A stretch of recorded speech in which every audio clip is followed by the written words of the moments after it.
Naam, ni vilio na simanzi vimetawala katika eneo hili la kijiji cha Ntuntu, kata ya Ntuntu, halmashauri ya wilaya ya Ikungi mkoani Singida, ambapo binti Grace Hamisi anadaiwa kujinyonga tarehe 1 Januari 2026 kwa kudaiwa kwamba alipata msongo wa mawazo baada ya kususa kwenda kushiriki katika sherehe ya dada yake ama ndugu yake iliyoandaliwa kumshukuru Mungu kwa kuona mwaka mpya. Na mimi ni ripota wako wa nguvu John Hassan wa Sinada Real TV, nikiwa katika eneo hili kwa ajili ya kukuletea update mbalimbali katika mazishi ya marehemu Grace Hamisi. Viongozi mbalimbali wa chama na serikali ikiwemo mbunge wa jimbo la Ikungi Mashariki Thomas Mgonto ameshiriki katika mazishi haya. Endelea kuungana nami kwa ajili ya update mbalimbali. Mimi ni John Hassan wa Sinada Real TV. Tuungane na ndugu hawa, tuungane na majirani wetu hawa katika kuhakikisha tunawafariji,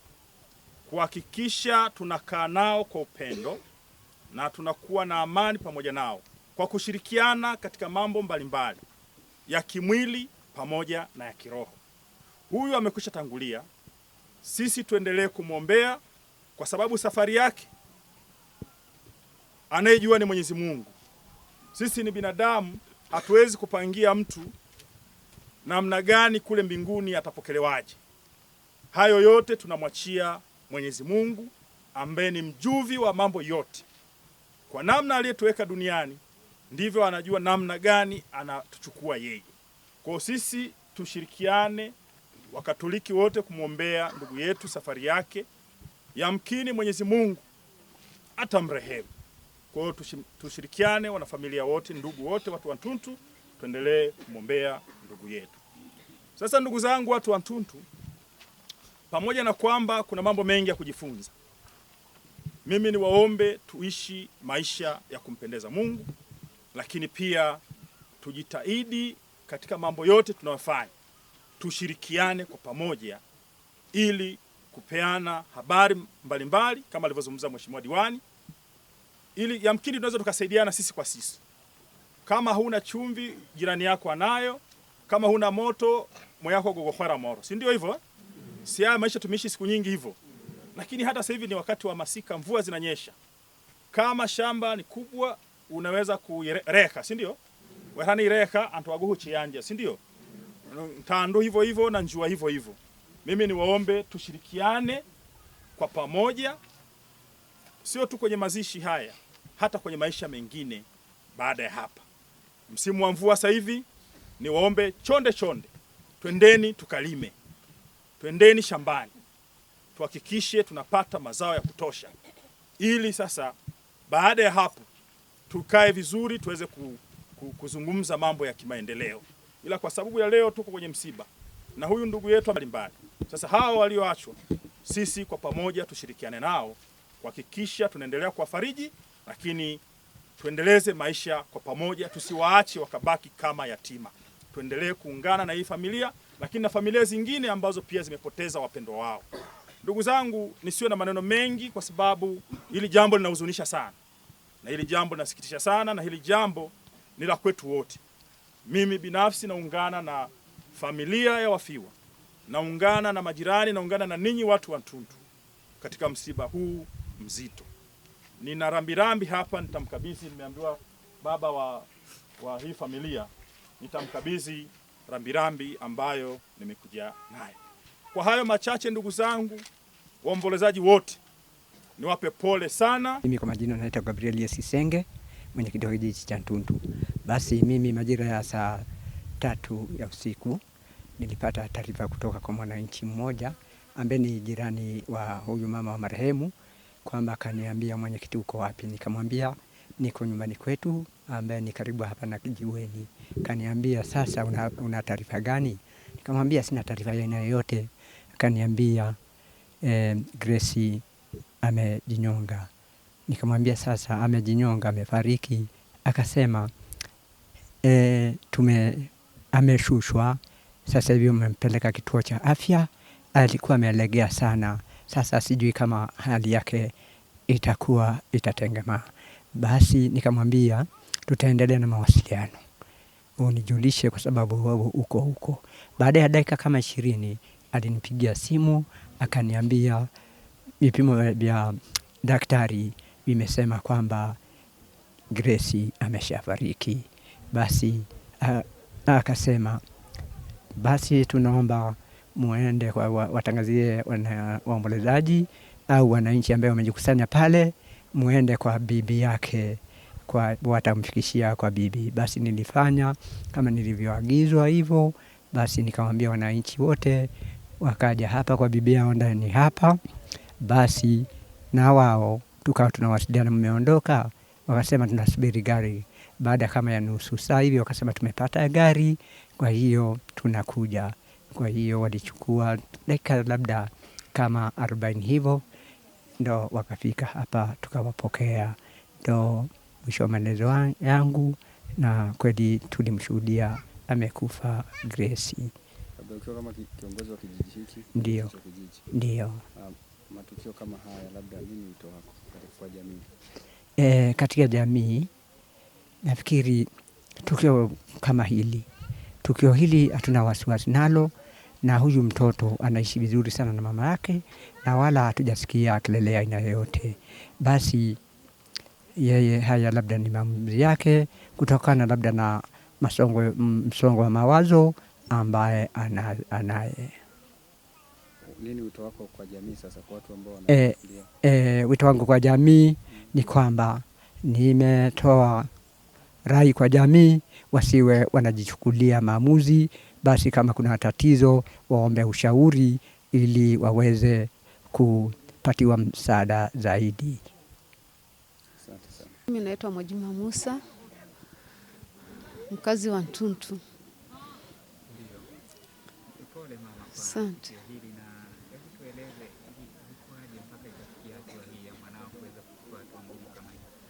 Asante. Mtoto wangu jana usiku kulikuwa na hafla ndogo ya mdogo wake, alitualika twende. Sasa yeye ndo alikuwa mleta habari kwamba mtaenda au la. Ni kama mara 3 hivi alikuja. Akawa anatuambia huyu mama age amesema muende, mnaenda au vipi? Tukamwambia tunaenda. Sasa baada ya hapo tupo nyumbani na familia yote. Yeye hayupo. Ikaingia giza. Akaja. Akasema mnaenda, mbona usiku umeingia? Ngombe tunaenda kwa tunakusubiri wewe, na wewe unaenda. Akasema mimi siendi. Yeye kabaki nyumbani, si tukaongozana wote, familia yote kwenda kwa mdogo wake. Nilipofika pale palioni hapo karibu, yani hisia zikanituma vibaya. Nikasema mimi nataka nirudi nyumbani, mbona sijisikii vizuri. Huyu mwanangu wa kwanza kaniambia mama twende, kwani kuna shida gani? Nilipofika pale kwa mtoto wangu huyu wa mwisho, wakatukaribisha. Mimi nikamwambiaje, mimi sikai. Kaambia subiri chakula. Mimi nikamwambia sisubiri chakula. Wakanipa mboga tu kidogo nikala hapo, nimesimama nikabeba mjukuu wangu nyumbani. Nilipofika nyumbani nikakuta mlango umefungwa kwa ndani. Sasa kuna dirisha moja halina kitasa. Nikasukuma likafunguka. Nikakimbia kwa jirani yangu pale. Nikamwambiaje, mama na walau akaingie pale ndani sababu mlango umefungwa kwa ndani, nimebeba mtoto mzito nataka nikamlaze. Kwa kweli yule mama hakusita, aliondoka mara moja na kumchukua mtoto wake kwenda kulala. Hapo yule mtoto alikuwa ni wa kiume. Kaingia ndani, kaingia dirishani pale, kaingia ndani. Taa ilikuwa imewaka sebleni. Yeye kapitiliza kufungua mlango kwa ndani. Alipofungua mlango kwa ndani, mimi nikaona kama vile huyu mbona mwanangu kajibanza pale dirishani kuangalia hivi. Nikamwambia mama one njoo mama, kulu amejifunga na mtandio, njoo tumfungue. Tukakuta anakoroma. Hapo tukamfungua, nikapiga yowe. Watu wakawa wamekuja mara moja hapo, wengine wana pikipiki. tukawaomba tumtoe nje. Wengine wakasema sisi hatuwezi kumshika mtu enda amefariki. Sisi tukamtoa na yule mama nje, nikamwagia maji. Naona hali ikawa sio nzuri, tukampakiza kwenye pikipiki, tukakimbilia kituo cha afya. Huko tukaenda, tukafika, tukapokelewa, akaenda kwenye vipimo. Nikaitwa mama, nikaenda. Alipopimwa BP ya mkononi, nikaona 0. Mimi nikaanza kulia. Nikaona mtoto wangu ameshafariki.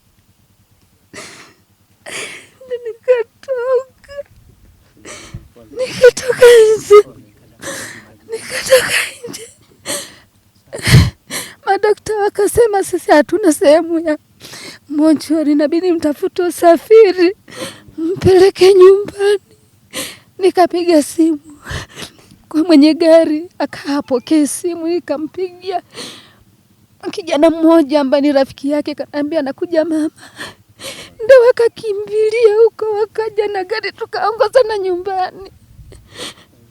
Nilikuwa mwisho wa maelezo yangu kuhusu na mtoto wangu. Asante.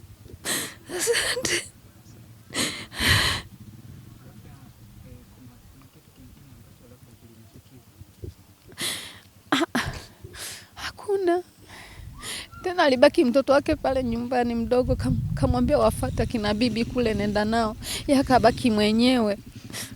Alipobaki mwenyewe, tulipofika huku Parioni, nikamtuma mjukuu wangu mkubwa. Kamwambia hebu nenda nyumbani. Sisi tulimtuma nini? Nikamwambia mama anafanyaje? Kanambia yuko chumbani, sio anashikashika nini huko kwenye mabegi. Sasa na yeye hakuwa na wasiwasi, kaondoka. Ndo tukaongozana tukafika kule. Ndio mwisho wa maelezo yangu. Labda ameacha watoto? Ameacha watoto 3. Mmoja anaenda form 1, mwingine anaenda darasa la 5, mwingine ndo anaanza darasa la 1. Marehemu mtoto wako alikuwa anajishughulisha na nini kabla? Yeye yupo tu nyumbani, tuko naye. Biashara yote nikifanya tunakuwa pamoja. Anaitwa Grace Hamisi.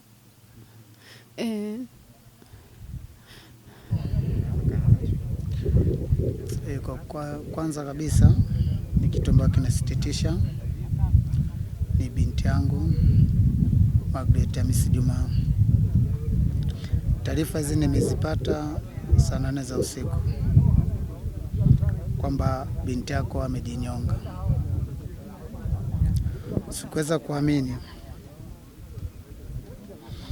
Kupata taarifa hiyo, kwanza nilifaka kama ile nimezubaa kabisa. Nikarudia, unasemaje? Aliyenipigia ni mwanangu mdogo ambao marehemu ni mkubwa, ndo kafuata marehemu mdogo. Akaambia baba Kulu ameaga dunia, amejinyonga. Nilitulia kama dakika 10 hivi. Nikamuuliza kwa sababu wale kiambia alikuwa analia. Nikiwa chumbani kwa na mamake mkubwa, mke wangu na akataka kuafirika. Nikamwambia tulia kwanza, pata taarifa kamili. Imekuwaje amejinyonga? Asema tulikuwa na sherehe tu ya mdogo wake Sabrina, ambao yeye alisusa hata kwenda. Sababu ilikuwa nini? Sababu haikueleka ilikuwa ni sababu gani? Basi ndio hivyo yeye. Sasa alijinyongea sehemu gani? Asema tulimwacha nyumbani, manake kwenda kwenye sherehe hakutaka. Tulienda tu na jukuu zako na mama na majirani, na sio mbali sana, ni karibu tu.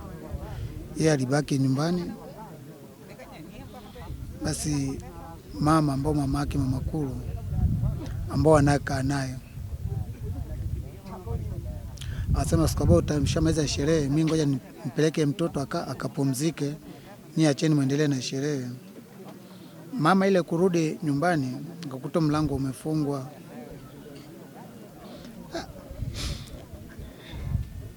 akagonga mlango, hakuna kumsikia. Akagonga, hakuna kutingisha, mlango mgumu umefungwa kwa ndani. Basi kwa jirani pale kuna mtoto mkubwa wa miaka 9. Akamwomba ile mama jirani yake kwamba naomba mwanae alisukuma dirisha, nimpitishie dirisha na afungue mlango, maana nagonga huko hakuna ile funguo, maana kulu mara nyingine anaweza kawa amelala au ameonja. Basi ile mama akuwa misha, akamtole mtoto wake, akamrushia dirishani, akafungua. Alipofungua ile mtoto akuangalia kule nyuma ya nyumba. Alipofungua tu mtoto, ile mama kuingia na jirani moja, akakuta tayari mtoto ameshajitundika kabisa. Basi ikabidi wapige kelele. Kupiga kelele, majirani walikuja, walimgusa ikiwa bado mwili wake wa moto. Wakasema tumwaishe hospitalini, inawezekana kawa bati akapona. Walifungua kile kitanzi ili ajua akaacha hivyo. Wakaita bodaboda pale, majirani walikuwa karibu, wakapiga makelele, wakamkimbiza zahanati Ntuntu. Kufika Ntuntu, kwa kweli tayari alikuwa ameshakata mauti ulikuwa ameshamwidia. Basi daktari akamwambia kwa huyu tayari kisha fariki. Basi ikawa ni kazi ya kumrudisha. Saa 2 hiyo inakimbilia saa 3. Sasa ndo kupewa hizo taarifa, na mimi nikabidi nighafilike, nikatoka usiku huo kuja kwenye eneo la tukio. Akunipokuja kwenye eneo la tukio, alipojinyongea pale, paka hivi sasa sijaenda. Mkuta tu amempeleka kwenye nyumba ya maana kwa mama mke wangu, wamempumzisha pale. Kwa hiyo namna kuhoji nilishindwa. Nilichotumia tu njia kwamba ameshatoa taarifa aina yote kwa viongozi, mwaka ulikuwa kuna uongozi wa kijiji. Wasema yote tumeshafanya, tumeshatuma taarifa polisi. Kwa tunasubiri polisi itakapokuja basi tujue nini kinachoendelea. Basi tukaendelea na majonzi hivyo mpaka hatimaye ndo tunamzika mwanangu. Kwa daktari amekuja, polisi wamekuja, wamechukua maelezo yao, na nilijabu mimi kuulizia majirani, aidha huyu binti yangu labda kuna mtu aligombana naye au alikulizana na mamake. Wasema hiyo hatujasikia, ni maamuzi tu mwanae aliochukua bila kujua mtu aina yote. Nikaendelea kudadisi, nikachukua baadhi ya watu wazee, vijana. Tukasema kwa kweli mzee Hamisi, hiki kitu ni kigumu kuelezea. Haki mtu nye tulikuwa naye mchana wote, tumeshinda naye, na alivyokuwa mtaratibu anacheka anafanyaje. Nikauliza, je, labda alitumia kilevi? Asilimia kubwa sema hatuwezi kujua kama alitumia kilevi. Basi kwa kweli naomba tu Mwenyezi Mungu ampokee kwa namna yake. Zaidi hapo mimi sina. Nimeshukuru wanakijiji, majirani waliotoka sehemu mbalimbali kuja kushirikiana kumsindikiza binti yangu. Kwa kweli nashukuru. Vile vile nimeshukuru Bahati, mbunge amehudhuria, diwani amehudhuria, viongozi wetu wa kata wote wamehudhuria na wamejionea wenyewe na wamepata historia ya marehemu. Kwa hiyo yote haya namtupia Mwenyezi Mungu, ndo mwenye uamuzi.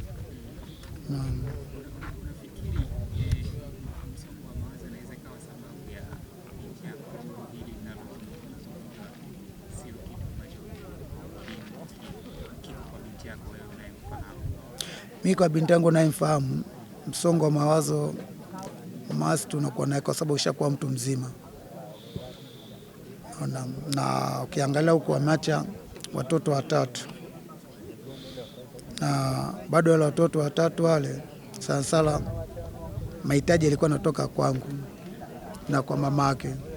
kwa kuisaidia ile wajukuu zangu wapate elimu, na mmoja ndo amemaliza mwaka huu darasa la 7 amefaulu, na mwingine ndo yuko chekechea na mwingine ndo yuko chekechea.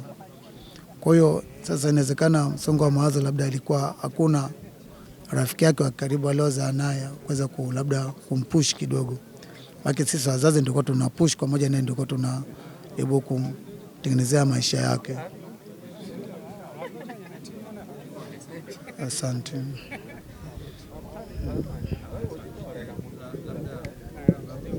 Asante.